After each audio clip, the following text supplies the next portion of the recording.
Hai, gimana kabarnya? Kali ini sepenggal kata kita akan bahas film berjudul The Plot dengan alur yang cukup bikin otak mikir.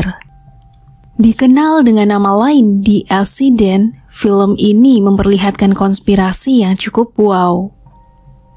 Berawal dari kelompok pembunuh bayaran yang berharap dapat uang banyak, tapi tanpa sadar, hal tersebut menyeret mereka ke dalam jurang kehidupan yang gak lagi normal. Lalu, bagaimana cara bertahan hidup jika jiwa sudah terguncang? Apakah para elit menggunakan cara ini agar mereka tetap bersih? Oke, gak usah lama-lama, mari kita gaskan.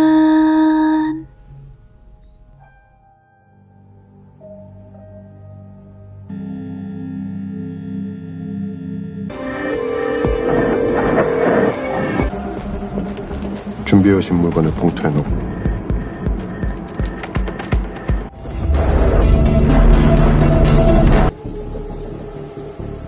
주영선 지워져 있고요.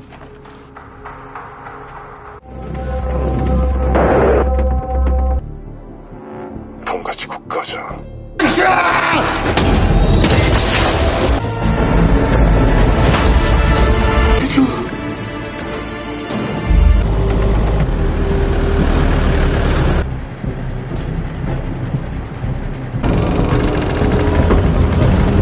정직 씨 이름으로 거액의 돈을 기부했다는 내용. 아빠!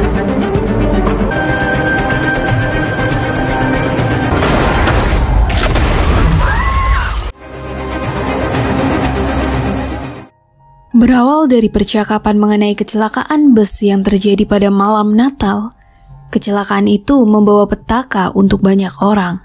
Salah satunya ada yang tidak memiliki identitas, yang diberi nama dengan Jack Noni atau si mata elang.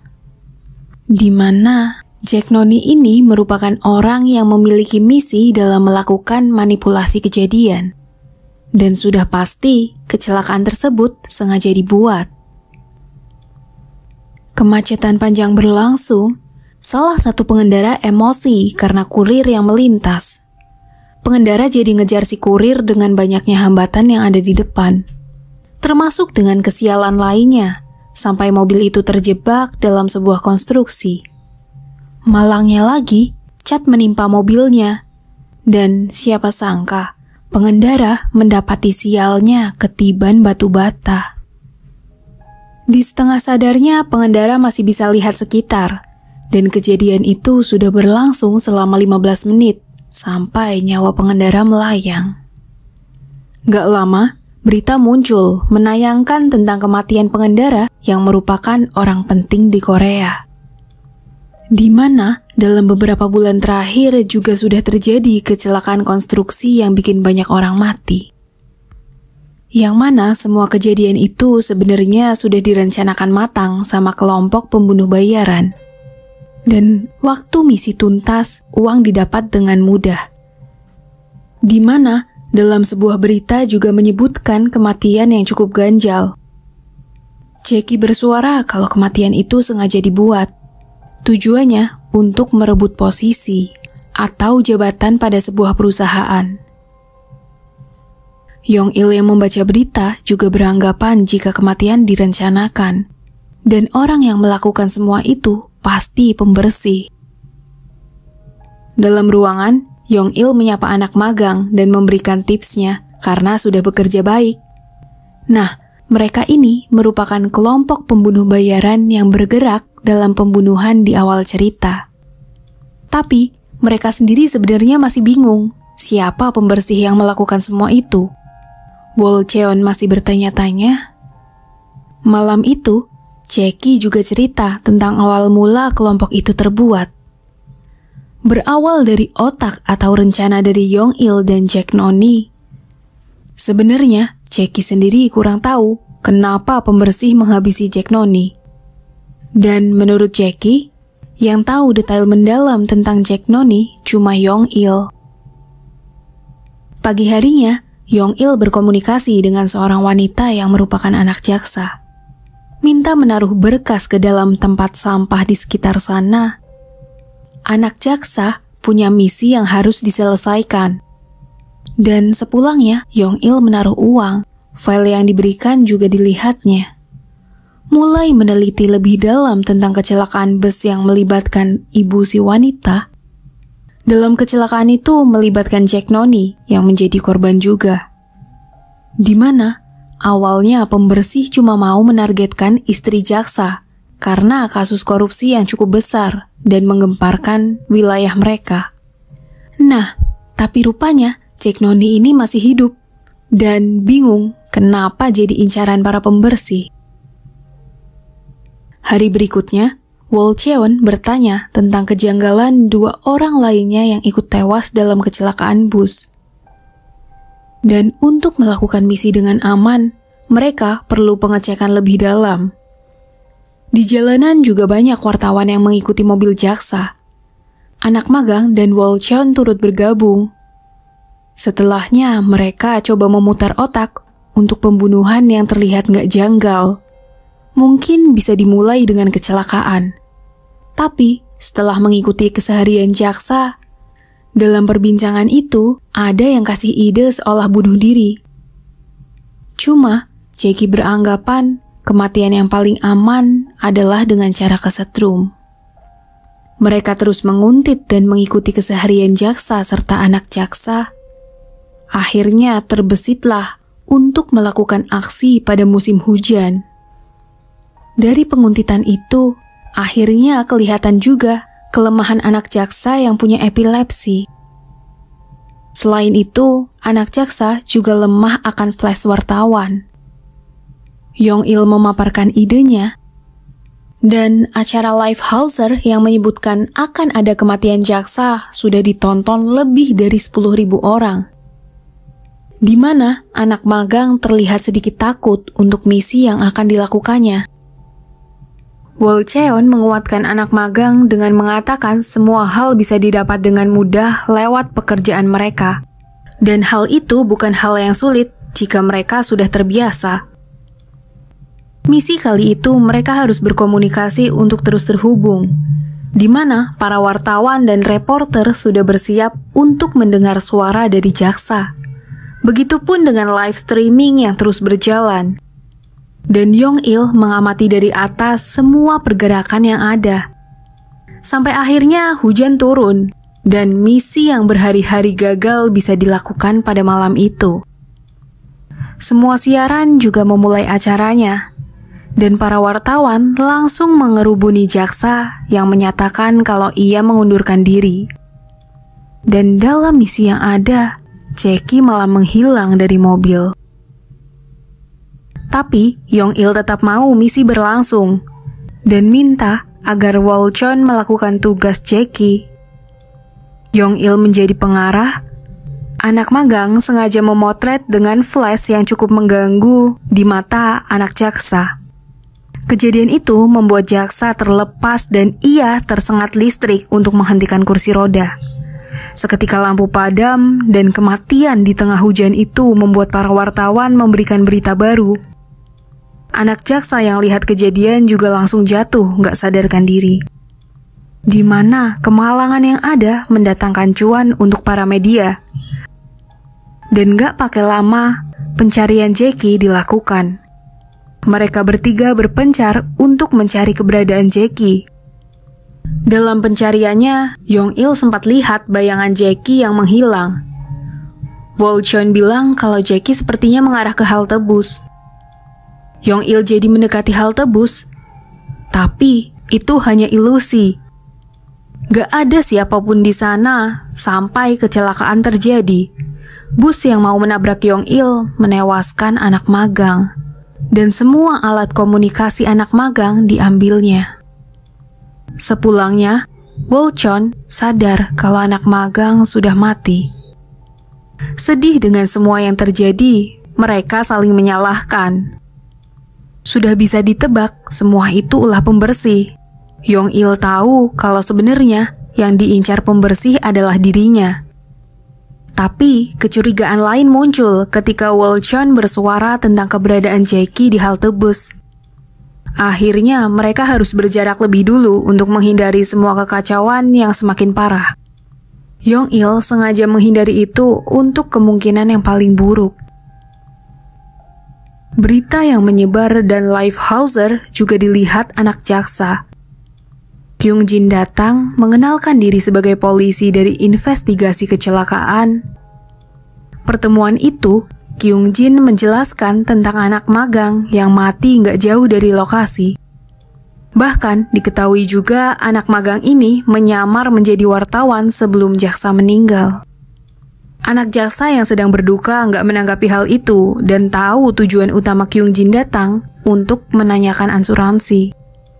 Kondisi jadi kurang kondusif dan sesi berakhir. Pergerakan itu tentunya diamati sama Yong-il.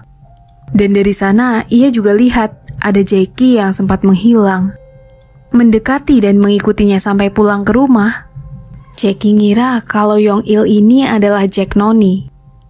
Biar nggak bingung, ceritanya Jackie ini menderita Alzheimer atau lemah ingatan. Yang Jackie ingat terakhir kali ia ketemu sama Yong-il waktu mau menjalankan misi. Tapi Jack Noni menghentikan niat itu. Sambil membalut tangan Yong-il yang terluka, Jackie teringat sama ucapan Jack Noni untuk menghindari prahara. Begitupun dengan Yong-il. Nah, menurut kalian Jackie ini Jack Noni bukan sih? Jadi, secara nggak langsung sebenarnya dalang pertama kali kelompok itu ya mereka berdua. Tapi karena kecelakaan bus yang pernah terjadi, Jackie lupa ingatan tentang siapa dirinya dan ia jadi suka berhalusinasi sendiri. Oke, lanjut ke cerita ya. Dalam siaran Hauser, ia mulai menunjukkan wajahnya dan bersuara tentang pembunuh bayaran. Tayangan itu dilihat anak jaksa. Paginya, ke gedung asuransi, Yong-il mengamati pergerakan dari gedung berbeda. Dan ingat, pria di sana adalah orang yang terlibat dalam kejadian. Malam selesai bekerja, siaran Hauser masih menyebutkan ciri-ciri orang yang berbahaya dan ada di lingkungan mereka. 이거는 진짜 일타쌍피야. 완전 야망. 기자 쪽에서 정보가 흐른 것 같은데.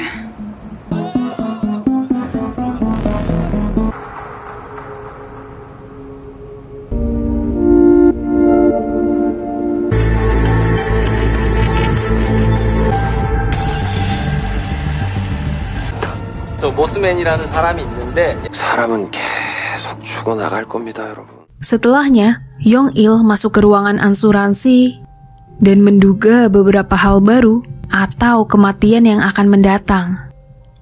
Menyimpulkan jika pria asuransi merupakan pembersih, pembicaraan yang ada di sana juga sudah bisa didengar. Ada polisi yang datang dan meminta berkas tentang asuransi anak jaksa.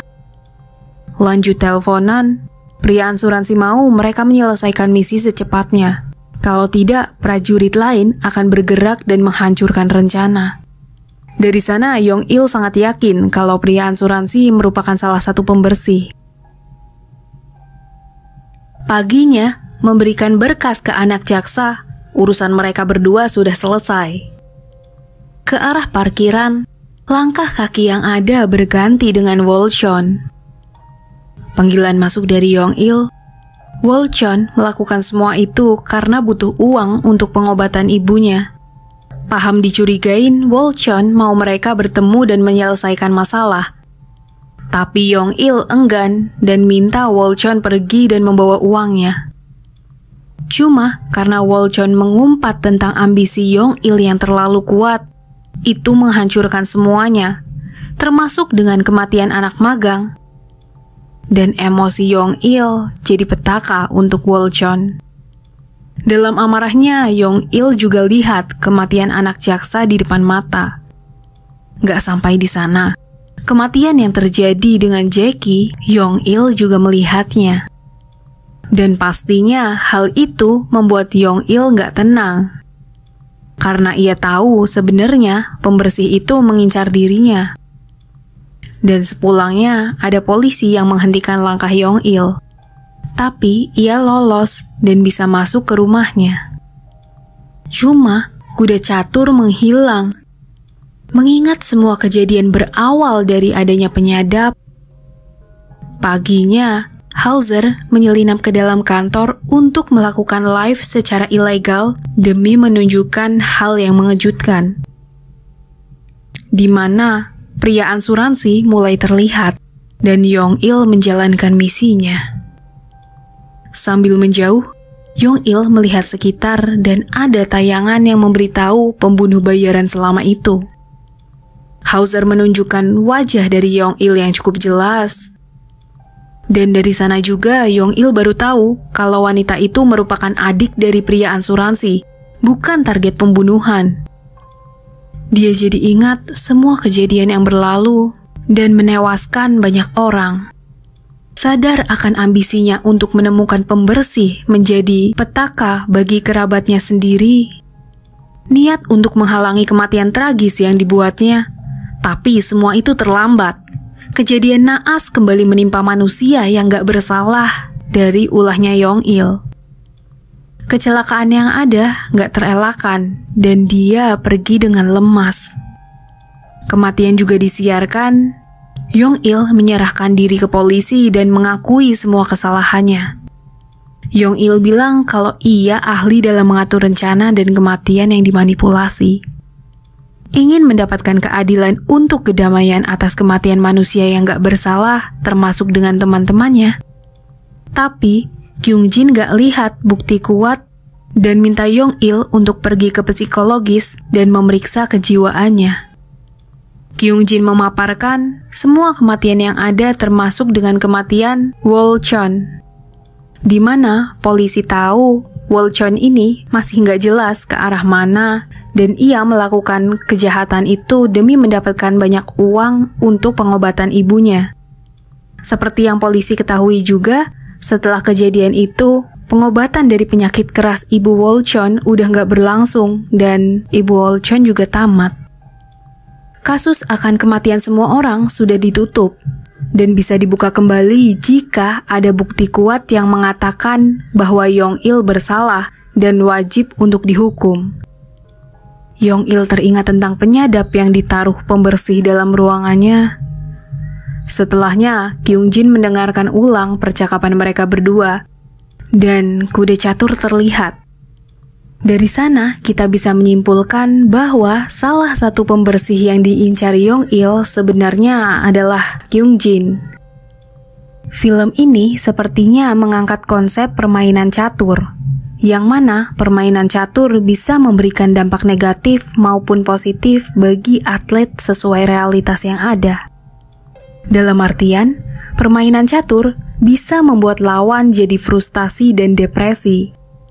Dan sesama atlet pastinya akan berusaha untuk mengalahkan musuh dengan tenang berlandaskan teori serta pergulatan psikologis. Keadilan yang ada dalam permainan catur juga nggak bisa diganggu-gugat dengan manajemen waktu yang ada. Seperti yang dikatakan Bobby Fischer, yaitu chess is a war over the board. The object is to crush the opponent's mind. Apalagi dalam film ini diperlihatkan ada kuda.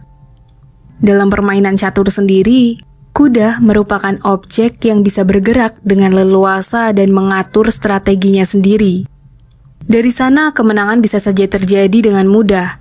Tapi kehilangan kuda berarti kekuatan bisa jadi kelemahan, seperti yang dilakukan oleh Kyung-jin. Permainan psikologis itu mengalahkan lawan dengan mudah, menjadikan Yong-il sebagai boneka untuk terlihat kotor tapi tetap bersih di mata hukum. Kuasa yang dilakukan Kyung-jin ini sangat rapih sebagai salah satu pembersih. Kalau menurut kalian gimana? Boleh ya share pendapat kalian di kolom komentar. Sampai jumpa di video berikutnya. Terima kasih sudah menonton. Bye-bye. Salam sepenggal kata kita. Bye.